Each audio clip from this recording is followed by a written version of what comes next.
अस्सलाम वालेकुम। झांसे वबासी एक नए यूट्यूब प्रोग्राम के साथ हाजिर है। कल के रोज़ तो हमने जस्टिस तारिक महमूद जहांगीरी साहब को जुडिशल वर्क से रोकने के हवाले से अपडेट आपको दे दी थी, लेकिन आज जो करंट इस्लामाबाद हाई कोर्ट में क्या चलता रहा, जो वकला बरदरी की जानिब से हड़ताल की कॉल की गई, उस पर क्या डेवलपमेंट रही, कौन कौन से जजेस आज चैम्बर वर्क पे रहे, इस्लामाबाद हाई कोर्ट में उन्होंने ओपन कोर्ट में प्रोसीडिंग्स नहीं की। फिर ये सवाल खासा अहम है कि कल जो ऑर्डर ओपन कोर्ट में इस्लामाबाद हाई कोर्ट के 2 मेंबर बेंच ने ओपन कोर्ट में डिक्टेट करवाया, और वो ऑर्डर दुरुस्त अंदाज में रिपोर्ट क्यों नहीं हुआ, इसमें असल खामी या असल ख़ता जो है वो किसकी हो सकती है। क्या ये हम कोर्ट रिपोर्टर्स की अंडरस्टैंडिंग का इशू है या कुछ तकनीकी मसाइल भी थे।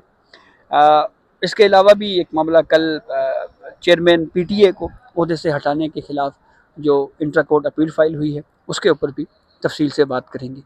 तो इन तमाम तर मौज़ूआत पर बात करने के लिए हमारे साथ senior court reporter Fayaz Mahmood साहब मौजूद हैं। एक तवील अरसे से इस्लामाबाद हाई कोर्ट कवर कर रहे हैं। अब बहुत शुक्रिया फयाज़ आपके वक्त का। सबसे पहले तो ये बताएं कि आज क्या हुआ, वकला की जानिब से हड़ताल की गई थी, उस पर एग्जैक्टली यहाँ पे क्या होता रहा। देखें जहांज़ेब अब्बासी साहब, आपका बहुत शुक्रिया। आपको याद है कि कल इस्लामाबाद बार कौंसिल की जानिब से ये ऐलान किया गया था प्रेस कॉन्फ्रेंस में, और ये कहा गया था कि आज के दिन को हम ब्लैक डे के तौर पे याद रखेंगे। और साथ ही साथ आज बुध के रोज़ उन्होंने मुकम्मल अदालती बॉयकॉट का और हड़ताल का ऐलान किया था, जिसके लिए Islamabad high court bar association की जानिब से भी गुज़श्ता रात लेटर जारी कर दिया गया था, जिसमें कह दिया गया था कि जी हड़ताल की गई है। और लेकिन उसमें दो तीन चीज़ें आज हमने देखी हैं। एक तो सबसे पहले हमने एक चीज़ ये देखी है कि मंजूर जजा साहब जो सेक्रेटरी हैं, वो आज यहीं पर आए और यहाँ पर आकर खड़े हुए, और उसके बाद उन्होंने आके लोगों को, वकला को समझाया कि आज हड़ताल है और आज आपने अदालत में पेश नहीं होना है। ये वही काम है जो अब से कुछ अर्सा पहले किया गया था रियासत अली आज़ाद एडवोकेट्स के साहब की जानिब से, जब वो प्रेसिडेंट थे, और उस वक्त भी हड़ताल की गई और उन्होंने यहाँ पर खड़े होकर वकला को रोका कि आप ना जाएं, और फिर कुछ वकला नहीं गए। तो आपको याद होगा कि जस्टिस बाबर सत्तार साहब ने इस मामले पर बड़ा बुरा मनाया था और उन्होंने उनके खिलाफ कॉन्टेम्प्ट की प्रोसीडिंग्स का आगाज कर दिया था। अच्छा, ये उस वक्त किया गया था। कि और आप वकला हाँ, को अदालतों में आने हाँ, से रोक क्यों वकला रहे हैं। जो नहीं पेश हुए थे या उनके खिलाफ और उनकी जो है केसेस को खारिज तक किया गया था, उस टाइम ये हुआ था। तो ये एक रिकॉर्ड का हिस्सा है। लेकिन आज अभी तक ऐसा अभी हमने कुछ नहीं सुना, बल्कि उस टाइम ये हुआ था। लेकिन आज तो हमने एक चीज़ देखी कि मैं आज मुख्तलिफ कोर्ट्स में गया, जैसे जस्टिस मोहसिन अख्तर कैनी साहब, उनकी कोर्ट मुकम्मल तौर पे आज एक्टिव थी, काम की। जुज़वी तौर पे आप कह सकते हैं, लेकिन मैं जुज़वी का वर्ड भी इस्तेमाल इसलिए नहीं कर रहा कि एक लोग उस तरह नहीं रुके जिस तरह रुकना चाहिए था। लोग पेश हुए, बल्कि मेरा जब चक्कर लगा इनाम अमीन मिन्हाज साहब की कोर्ट में, तो वो फुल भरी हुई थी। हाँ, दो तीन चीज़ें हमने देखी। एक तो जस्टिस समन रिफ़त इम्तियाज़ साहिबा की कोर्ट में, वो आज अपने कोर्ट में नहीं बैठी, लेकिन चैम्बर में ज़रूर बैठी। उनकी जो कोर्ट तो का टाइम था वो 9 बजे था, और आमतौर पे जब 9 का मतलब है वो 9 बजे बैठ जाती हैं। वो बड़ी पंक्चुअल है इस मामले में। उनके सामने केसेस भी फिक्स थे, जी, जी, कार कॉज लिस्ट लिस्ट थी। जारी हुई थी। और मैं आपको बताने लगा था, वो 9 बजे का मतलब है वो 9 बजे बैठ जाती हैं और बड़ी वो पंक्चुअल हैं। और आज जो है तकरीबन 9 साढ़े 9 बजे तक, 9:35 तक ऐसी कुछ खबर नहीं थी कि वो अभी बैठी हैं, नहीं बैठी हैं। लेकिन ज़ाहिर है, आपको पता है 2-3 चीज़ें भी करनी होती हैं कि जब भी जज की कोई कॉज लिस्ट कैंसिल होती है, तो या तो उस पे आपने लिखना होता है कैंसिल हो गई। लेफ्ट ओवर आप उस सूरत में कर सकते हैं कि अगर वो जो है टाइम नहीं बचा, तो उसके लिए फिर जो है वो जो मेरे ख्याल में जो तरीकाकार निकाला गया, चैम्बर में बैठ कर उन्होंने जो अर्जेंट नौयत के केसेस थे उस पर कुछ ऑर्डर्स कर दिए, जिसमें आमतौर पर अर्जेंट में होता है नोटिस कर दिया, नहीं कर दिया। तो इसी तरह जो है एक दो जजेस ने और भी अपने चैम्बर में ही काम किया है, और बाकी जजेस अपने रूटीन के मुताबिक काम करते रहे हैं। जो जस्टिस अरबाब मोहम्मद ताहिर साहब, वो ट्रेनिंग पे गए हुए, वो है ही नहीं। और इसी तरह जो है जस्टिस सरफराज डोगर साहब, ये चीफ वो जस्टिस उनकी वो कहाँ कैंसिल पे हुई। है। वो उस हवाले से अभी तक जो है मेरी उनसे कि या उनके सोर्सेज से जो उनके लोग हैं उनसे कोई बात या नहीं हुई, स्टाफ से कोई या बात स्टाफ से अभी भी बात नहीं हो सकी। लेकिन इस पे हम जो है अगले व्लॉग में अपडेट कर देंगे कि उनकी वजह क्या है। लेकिन ऐसी कोई ख़ास वजह नहीं है, कोई समझें कि वो कल का ऑर्डर करने के बाद नहीं आए, तो ऐसा कुछ भी नहीं है। अब ये तो हो गया आज का जो लुबेलबाब अच्छा, है। मैं यहाँ पे एक सवाल आपसे करना चाह रहा हूँ। आपने कहीं इस्लामाबाद हाई कोर्ट की राहदारियों में जस्टिस तारिक जहांगीरी साहब को नहीं देखा आज, या वो आज घर से ही नहीं आए, या कल मेरे उनके जो करीबी सोर्सेज हैं हम्म, उनसे बात हुई थी, और जब चेक किया, बल्कि मैंने ही ये खबर भी फाइल की थी और ब्रेक की थी कि वो इस फैसले को चैलेंज करेंगे जैसे ही उनको मिल जाएगा ऑर्डर, ऑर्डर की और कॉपी मिल जाएगी। ऑर्डर की कॉपी मिल जाएगी। और जो मुस्तनद राय ने मुझे ये वो कंफर्म कर दिया था कि वो ऑर्डर के इंतज़ार में, जैसे ही मिलेगा वो अपनी मुशावरत मुकम्मल करेंगे और उसको चैलेंज कर देंगे, और वो आज मतलब चैम्बर में आकर बैठेंगे भी। तो अभी जो है उधर भी जाना नहीं हुआ अनफॉर्चुनेटली, तो लेकिन मेरे ख्याल में कल मुझे ये बताया गया था कि लेकिन वो ये तो है बैठेंगे। कि ऑर्डर कम से कम उनको मिल गया होगा। जी जी, डेफिनेटली ऑर्डर तो अब 2 सफ़ात का जारी भी हो चुका है और वो मिल गया है। अब उस ऑर्डर पे आप बिल्कुल बात कर सकते हैं, उस ऑर्डर के कानूनी नकात के ऊपर हम बात कर सकते हैं, क्योंकि एक वो पब्लिक प्रॉपर्टी है और उस पे ज़ाहिर है क्रिटिसिज्म भी हो रहा है और होगा भी, क्योंकि 2-3 चीज़ें हुई। एक तो मिसअंडरस्टैंडिंग जो हुई कोर्ट प्रोसीडिंग में, उस पे एक बहुत ज़्यादा बात हो रही है, उसमें मैं बात करूँगा। उसमें एक तो आपको पता है कि वकला की बहुत बड़ी तादाद मौजूद थी, और इस्लामाबाद हाई कोर्ट के जब से ये यहाँ पे शिफ्ट हुई है ना, यहाँ पे बड़ा एक मसला है इस कोर्ट रूम का। एक कोर्ट रूम बहुत बड़ा है, और उसके बाद यहाँ पे जो स्पीकर्स लगाए गए हैं, ये जस्टिस आमिर फारूक साहब से हमने कह के लगवाए थे, क्योंकि आवाज़ नहीं आती थी। ये उनकी मेहरबानी थी, वो सुनते थे हमारी बात और वो उन्होंने हमें फैसिलिटेट किया और उन्होंने कहा कि देखें जी कोर्ट रिपोर्टिंग। मैं यहाँ पे एक एक्सप्लेन ये ज़रूर करना चाहूँगा कि जब एक सहाफ़ी कोर्ट रूम में जाता है, ऑडियो सिस्टम बिल्कुल बेहतर लगा हो, तो उसको सुनवाई में, बात समझने में, आर्ग्यूमेंट्स में, अदालती ऑब्जर्वेशन में, अदालती सवालात में, और ऑर्डर जो डिक्टेट करवाया जाता है, उसको जब आसानी से समझ आती है तो फिर हाँ, वो एज इट इज़ पब्लिक में पब्लिक लोगों में को बताता मैं है इसकी थ्रू आपको टीवी एक चैनल्स, थ्रू एग्जांपल दे देता अखबारात। हूँ। जी आपको याद होगा कि पैमरा ने एक नोटिफिकेशन जारी किया था जिसमें कोर्ट रिपोर्टिंग के ऊपर पाबंदी लगा दी थी। जी, उसके खिलाफ मैं और मियां अकील अफजल साहब दरखास्त गुजार थे। आप उस वक्त प्रेसिडेंट जी थे जी, हाई मैं कोर्ट प्रेसिडेंट बार। था इस्लामाबाद हाई कोर्ट का, और बतौर सदर मैंने इस्लामाबाद हाई कोर्ट और बतौर सदर press association of supreme court मियां अकील अफजल, जी उन्होंने एक दरखास्त दी थी जिसपे आमिर फारूक साहब ने सुनी थी, और आमिर फारूक साहब ने एक रिमार्क दी थी। उन्होंने कहा था कि मेरी कोर्ट की कम से कम जो रिपोर्टिंग है वो 99.99% एक्यूरेट होती है। सही। अच्छा, वो भी हमने रिपोर्ट कर दी, हमने ये लिखा 99.99%।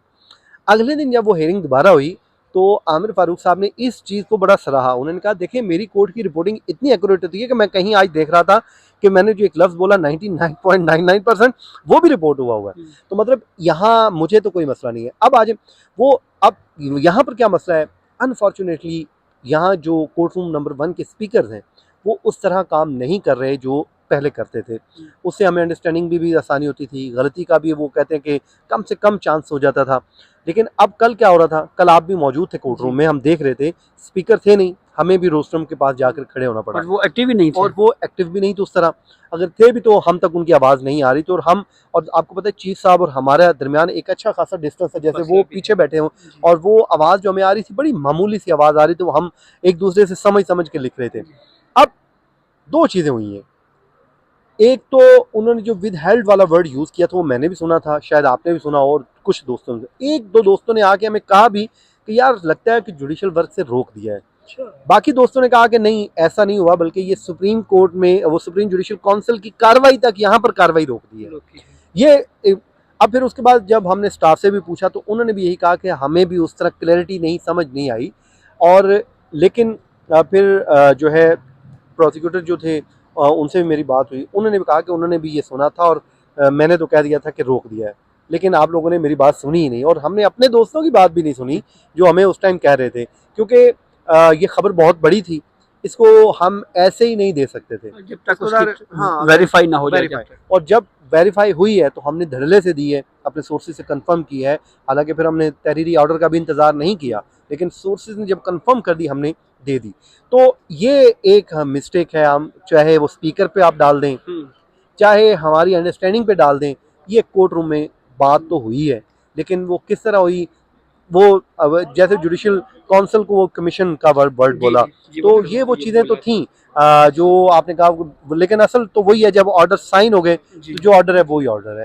तो ये एक चीज़ थी बड़ी क्लियर करना तो ज़रूरी इस थी। पे मेरे ख्याल में जो हमारे chief justice Islamabad high court हैं, उनको चाहिए कि ताकि मिस रिपोर्टिंग या गलत रिपोर्टिंग ना हो, जो स्पीकर सिस्टम है वो ऐसा होना चाहिए ताकि आवाज़ जो है वो प्रॉपर डिलीवर हो, ताकि अब देखिए उससे ताकि फायदा क्या समझने में होगा, आसानी एक तो खबर एक्यूरेट होगी, दूसरा अब जो लोगों को एक मौका मिला बात करने का उनके खिलाफ, हो। वो मौका नहीं मिलेगा उनको। सही। वो लोगों के देखें, जितनी आप शफाफियत रखेंगे, जितना आप ओपन रखेंगे चीज़ें, उतनी आपकी फेवर में जाती हैं। ये आप बड़ी क्लियर बात है। तो स्पीकरों का उनको करना चाहिए और ज़रूर करना चाहिए। ये कोई रॉकेट साइंस नहीं, लगे हुए हैं। हाँ, सिर्फ उनको आपने उसको थोड़ा एक्टिवेट करना है, बेहतर करना है, ताकि आपकी कोर्ट से अगर ये रिपोर्ट हो जाती तो फिर शायद आपके ऊपर इतना कोई क्रिटिसिज्म भी ना होता। अच्छा फयाज़, आखिर में मुझे ये बताएं कि जब जस्टिस सरफराज डोगर साहब की ट्रांसफ़र का मामला आर्टिकल 200 के तहत जो उनकी ट्रांसफ़र हुई, उसको तो 5 जजों ने जो सुप्रीम कोर्ट में चैलेंज किया 184(3) के तहत, उसमें उनके वकील मुनीर मलिक साहब थे। जी। अब यहाँ पे अब ऑर्डर आ गया है, ऑर्डर को रिपोर्ट भी कर दिया गया है। तो क्या आप समझते हैं कि ऑर्डर जो है वो अब जस्टिस तारिक जहांगीरी साहब को मिल गया होगा, तो उनके वकील मुनीर मलिक साहब भी होंगे, या अभी इस हवाले से कोई अपडेट सामने नहीं, नहीं आई? अभी इस हवाले से नहीं हुई। जब मेरी कल एक सोर्स से बात हुई, तो उस टाइम तो बड़ी उनके चैम्बर में मसरूफियात भी थी, बाकी जजेस भी उनसे मिलने आए हुए थे। तो लेकिन मुझे ये मालूम ज़रूर हुआ है कि वो चैलेंज करेंगे, लेकिन वकील कौन होगा ये अभी तक सामने नहीं आया है। लेकिन आ जाएगा, ज़ाहिर है वो बड़े सीनियर हैं और उनकी तो एक वकीलों की तो बहुत बड़ी उनके स्टूडेंट्स की बहुत बड़ी तादाद है। तो वो फ़ाइट करने का इरादा रखते हैं और वो फ़ाइट करेंगे। तो आपके ख्याल में यहाँ पे इस्लामाबाद हाई कोर्ट में कौन कौन से जजेस हैं जो उनके साथ हैं, उनके व्यू के साथ, या कोई मुलाकात वगैरह हुई? जो होता है ना कि जैसे हमारे यहाँ इज़हार यकजहती के लिए जी हम आपके साथ हैं कुछ इस तरह का। देखें, जो कल पता चला मुलाकात तो हुई है जजेस की, और ज़ाहिर है उन्हीं है जी। जो उनके साथ हैं, जिनको हम 5 वो जजेस कहते हैं खत या हम वाले। यूँ यूँ कर हाँ, सकते हैं कि वो जजेस जिन्होंने जस्टिस सरफराज डोगर साहब की ट्रांसफ़र को सुप्रीम कोर्ट में बाद में चैलेंज जो किया था। रूल के ऊपर भी जिन्होंने एक हुए, वो सारे ज़ाहिर है वो उनकी जो नेक ख्वाहिशात हैं, उसके अलावा बड़ी लोगों की नेक ख्वाहिशात उनके साथ हैं। अच्छा, रूल से एक बात हुई, मेरी याद आ रही थी, मैं आपको वैसे ही बता देता हूँ कि मेरी वो एक हाई कोर्ट के ही कुछ लोग हैं, मुलाज़मीन हैं यहाँ के, वो बड़े मुतमिन हैं जो रूल्स अच्छा। के मामले पे। वो कहते हैं यार हमारा तो ये काम बड़े अरसे से रुका हुआ था, शुक्र है इनके आने से ये हुआ। अच्छा, मैंने जब उनसे ऐसी गपशप हुई तो फिर मैंने उनसे पूछा, उन्होंने कहा ये देखें, जो आमिर फ़ारूक साहब, वो एम्प्लॉइज़ के लिए, जो इस्लामाबाद हाई कोर्ट का स्टाफ, उनके लिए बहुत ज़बरदस्त आदमी थे, और उसके बाद ये हमारा बहुत ख्याल रखते हैं डोगर साहब। हुँ। तो ये वो एक उन्होंने कर रहे थे, वो कहते हैं कि ये हमारा बड़ा ख्याल रखते हैं। मतलब बहुत बड़ी को गलती हो जाए तो उस पे भी वो कहते हैं यार चल इंसान है, कोई बात नहीं, हो जाती है। वो कहते हैं कि हमारे ऑर्डर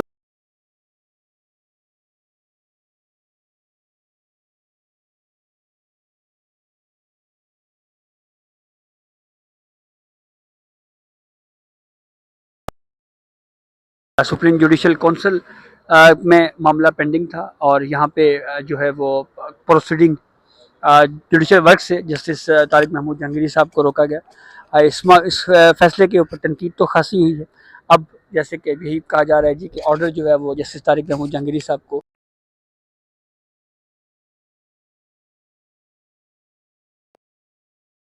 कल तक सुप्रीम कोर्ट में हमें पिटीशन फाइल होती हुई नज़र आ रही है। तो ये अब तक की अपडेट थी जिससे हमने आपको आगाह किया। अपने फीडबैक से ज़रूर आगाह कीजिए।